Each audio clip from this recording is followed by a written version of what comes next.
Bueno, estamos aquí con Carles Feija, quien es profesor de Antropología Social en la Universidad Pompeu Fabra. Muchas gracias, Carles, por recibirnos. Y bueno, el motivo por el cual estamos aquí es para que nos comentes acerca de uno de tus libros, La imaginación autobiográfica, las historias de vida como herramienta de investigación. Muy bien, encantado de poder participar en la entrevista.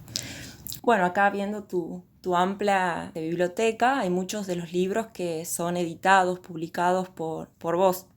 Me imagino que en cada libro que publicaste da cuenta de un momento histórico particular y también de un momento subjetivo de tu vida. Si nos podrías comentar más o menos en qué momento de tu etapa, de tu vida o académica o personal, te encontrabas al momento de escribir este libro. Si no me equivoco, este es el libro número 50 de mi producción. No todos son libros en exclusiva, algunos son en colaboración o libros editados o coordinados, lo que no significa que comporten menos trabajo, sino que a veces incluso comportan más trabajo que los propios. Este es el 50, el primero lo publiqué el año 88 en Italia, se llama Tribu Juvenil y es un pequeño ensayo de un premio que tuve cuando era muy joven y han pasado por tanto ya 30 años, ¿no? Es toda una etapa de la vida donde ha habido una evolución en mis planteamientos metodológicos y también en la manera de escribir, por supuesto, una maduración.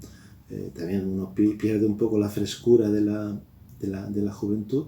De algún modo este libro, sin embargo, es un balance de toda esta etapa, porque recorre todo el camino desde mis primeras investigaciones al terminar la carrera en 1985 con los jóvenes o estudios siempre utilizando las historias de vida como instrumento central, hasta las últimas investigaciones más recientes. Y de hecho el último capítulo del libro es un poco autobiográfico o autoetnográfico. Intento aplicar la imaginación autobiográfica, ese es el título del libro, a mi propia trayectoria, ¿no? Y llegan, de hecho, parte de mi oposición a cátedras, dos oposiciones a cátedras que tuve en los últimos años, que para prepararlas uno en España debe hacer su currículum vitae, el currículum vitae o la hoja de vida, como se llama en Colombia, en Argentina no sé cómo se denomina, si es también currículum vitae u hoja de vida.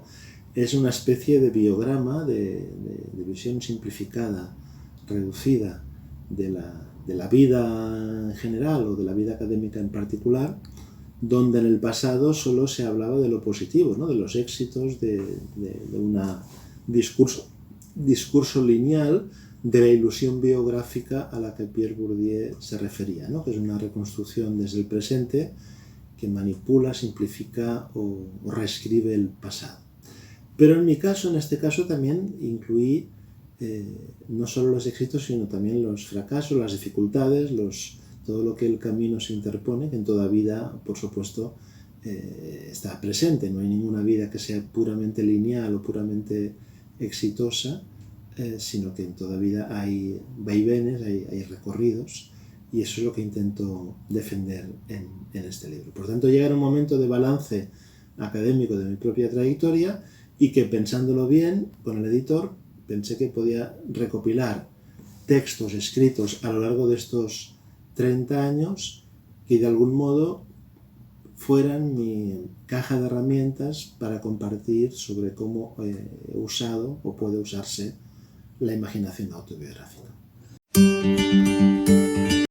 Las historias de vida como herramienta de investigación, pero en tu caso se podría decir que la herramienta de investigación de alguna manera también es una síntesis de tu historia de vida. Así es, digamos, empecé un poco entrevistando a mi propia generación, a mi juventud, digamos, buscando en mis compañeros de generación, en mis coetáneos, un poco el espejo, el reflejo de mi propia juventud. Yo en ese momento estudiaba, había militado en organizaciones juveniles y tenía interés en conocerme y en lugar de de hacerlo hacia adentro, lo hice hacia afuera, pero como una forma de diálogo. El libro empieza con una cita de Mikhail Bastin sobre la imaginación dialógica, y entiendo yo que el método biográfico no puede ser visto como algo, digamos, externo, que desde fuera el investigador pregunta o elabora las historias, los relatos de otras personas, normalmente los otros, los subalternos, los inmigrantes, los marginados, los pandilleros, las minorías, sino que en el fondo es siempre fruto de una mirada a la propia cultura, a la propia identidad, a ti mismo, ¿no? Es una mirada introspectiva. Y lo que a menudo los investigadores no hacen es explicar un poco esta caja de herramientas, cómo la utilizan, cómo la emplean, justamente por el miedo a que les cuestionen el método o que les cuestionen el rigor o la metodología, cuando justamente la metodología o el rigor solo se puede explicar si uno pone las cartas sobre la mesa, ¿no? Es lo que yo intento hacer aquí, con una idea también didáctica. Siempre he utilizado las historias de vida como manera de aproximarme al trabajo de campo, pero también como un instrumento didáctico con mis propios estudiantes. Desde mis primeras clases, cuando yo empecé en los 90, siempre un ejercicio final era que ellos hicieran una historia de vida. Y para todos fue un aprendizaje, escuchar al otro, elaborar lo que el otro tiene que decir y sacar conclusiones, es un buen instrumento pedagógico. Y en los últimos meses, de hecho, he intervenido en una conferencia en México y en otra en Colombia, la primera virtual y la segunda presencial, con maestros, ¿no? Con maestros de secundaria, de primaria, que piensan, que creen que el método biográfico les puede servir a un alumno o una alumna como una forma de aprender de la oralidad, del testimonio, de lo que las otras personas tienen que contar. Y en este caso fue un libro que no lo escribí de cero, porque me basé en materiales previos, pero sí que intenté darle un tono personal. Y el hecho de que al final haya partes personales, creo que para algunos alumnos que me lo han comentado, pues les supone un atractivo, ¿no? Porque supone, bueno, conocer al profesor más allá de lo que un libro más frío puede dar a entender.